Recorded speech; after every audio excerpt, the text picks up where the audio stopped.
Hello, everyone. Welcome back to the Real Canadian Liberal Podcast. I'm your host, Stu Stoutinger. And in this video, I'm just going to go through some of my background in dealing with the policy that's been taken by our local Alberta government and a little bit about the Canadian government, but mostly Alberta policy regarding the SARS-CoV-2 pandemic or outbreak. Everyone calls it coronavirus or COVID-19, but it's the SARS-CoV-2 virus. COVID-19 is the disease caused by the virus. And my involvement, I have been involved right from the start, but behind the scenes. I'm involved with the local constituency association at the provincial level. If you see me fiddling with my glasses, it's because I'm still not used to these things. I need reading glasses. I got better than average distance vision, but I started needing reading glasses a couple of years ago, and they drive me nuts still. But anyway, don't make an excuse, they say. Anyway, I'm making an excuse. If you see me fiddling with the things, it's because they still annoy me. Anyway, I in the capacity of being a board exec in there, I first engaged my MLA and MP with a written letter on the 24th of March last year, advising them to advise government that governments across Canada at that stage were breaking the law, that they had not followed the due process requirements of the Section 1 of the Canadian Constitution to invoke the emergency measures that they were invoking. Incidentally, none of them still has. So back then, it could be just incompetence or excused, but the point was they needed to follow that due process. I was telling them they needed to follow the due process. Had they done it in the next 6 or 8 weeks after that, I'd be okay, fair enough. At least they followed the process. But they haven't. And part of the reason is because they don't have enough evidence to actually get through the due process, if you want to call it that, to get to the Supreme Court and present a case. Because they don't have a case. But they carried on anyway. It's rather frustrating. And so what they were engaging in was effectively unjustified human rights abuses. There was no scientific justification for what they were doing because all of the scientific knowledge up to 2019 in the World Health Organization's pandemic guidelines effectively stated that the measures they were taking wouldn't work. And then subsequently, we've now got a wealth of scientific evidence proving, again, that they didn't work. And so there was no scientific or legal justification for what they were doing, and therefore they were breaking the law, or would be breaking the law very soon. Because Emergency Act does allow you to take measures and then go through the due process to justify them. But the problem is there's a reasonable expectation that's done in a certain amount of time. And a year is way too long. And we're still doing it. So that's where I started off. Now, am I a lawyer? No, I'm not a lawyer. The document that's right above my head back there. That one. No, that one. Sorry. I'm looking at myself backwards. That's Queen's Commission, one of two that I have framed up. That's the one that's still active, although as a reserve list officer, so my commission remains active until I'm 65. That's my British one. I've got a Canadian one as well. So I have been, for a very long time, an officer of the Crown. Now, does that make me a lawyer? No, it doesn't. But when I was in the British military, I was involved in Green Army operations all over. I was involved in military aid to the civil power in Northern Ireland. I was involved in S4 mission in Bosnia. Then went to Iraq, both Green Army and with Special Forces. And the one thing you need to know about the British military is everywhere you go, there's lawyers in tow.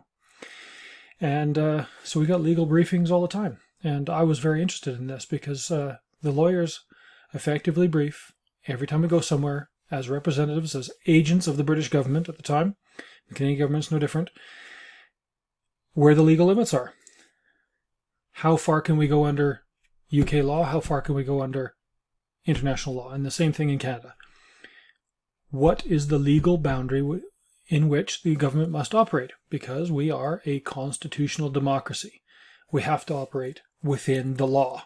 Right? Nobody's above the law. There's no divine right of kings in Canada. There's no divine right of kings in the UK. No divine right of kings in the United States. It doesn't exist. Right? There's no individual has the authority to break the law. The Supreme Court can't break the law. In Canada they have a bit, but the point is they don't have the authority to do that.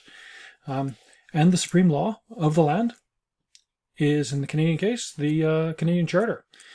And you can't break it without following the due process of Section 1 of the Charter. So yeah, I'm not a lawyer, but I've been briefed on this stuff all the time because I was subject to these limitations through my entire military career. And it's no different for the RCMP, the Royal Canadian Mounted Police, for those of you who aren't Canadian, or any of the police force. Just because you're a cop doesn't mean you couldn't break the law. And there are legal limitations set in a constitutional democracy, like the United States, the constitutional republic, in our case, a constitutional monarchy. There are legal limitations, a box, put it that way, that a government has to operate within, or it is breaking the law. It is now engaged in criminal activity. And it doesn't matter whether it's a minor level bureaucrat or the prime minister. If you break the law, you're a criminal. Although certain prime ministers, not too far from here, seem to ignore that on a regular basis. But anyway, I digress. So I then had some subsequent warnings to government. So I wrote that letter. It went off to my MP and MLA, and I then campaigned throughout the summer to say, hey, the government needs to come out and acknowledge that what they did was illegal, that they never went through the due process to ensure that what they had done was legal under the Section 1 of the Canadian Constitution, and that they owed the citizenry of Alberta and of Canada an apology and needed to take policy corrective action to ensure that it would never happen again. And then what happened? In September, October last year, they started doing it again. They just openly broke the law. Yeah, imagine how pleased I was about that. So I sent off a scientific letter highlighting the problems with their scientific rationale to the Premier, the Justice Minister, the Health Minister, the Chief Medical Officer, etc. in early October 2020. I then subsequently wrote a letter that went to all my constituency association board members, colleagues, formally disavowing my involvement in any of the measures that we're taking, because I still hold the Queen's Commission. I'm still an officer of the Crown. I'm not active, but I still hold the Queen's Commission. I take my vow very seriously, and I will not be involved in criminal activity. Period. Not knowingly. And of course, this is knowingly. When they started going into these things again, having at that stage 23 scientific papers saying that they didn't work, plus 100 years of scientific research before 2019 saying that none of these measures would work, that's now criminal. And I wasn't really involved. So I wrote a letter disavowing any association with these government policies. And then I started a scientific and policy summary in November 2020. And it's on version 10 now. And I'm working on version 11 because a few things in it are slightly out of date. Here's a copy of it. It's 27 pages long. Draws from research from all over the world. Research from the US to the UK to India and China and Germany and Israel and all that sort of stuff. All over the world. South Africa. So, yeah, the number of research papers I've read to create that was a lot, put it that way. 50, 60 maybe scientific research papers. I reference a lot of them in there. But anyway, I created that in November 2020. I'm now on version 10. I'm working on version 11. And I followed it up with a legal and ethical summary. This is mainly based on Canadian law because that's where I'm at. But the same applies to many jurisdictions. I mean, the law is slightly different in the US or in UK or whatever, but the basic principle is the same in any constitutional monarchy, a constitutional democracy. So Australia, New Zealand, whatever. Anyway, there it is. It's 4 pages long. It's pretty simple. And we'll go through that in a bit. But so I created that and I started feeding it into the system to say, hey, you guys, you're breaking the law, you're breaking the law, you're breaking the law, and you don't have a scientific justification for it. Stop. Anyway, so I carried on with that, and thus far to no avail. Although we have annoyed a few people in the process.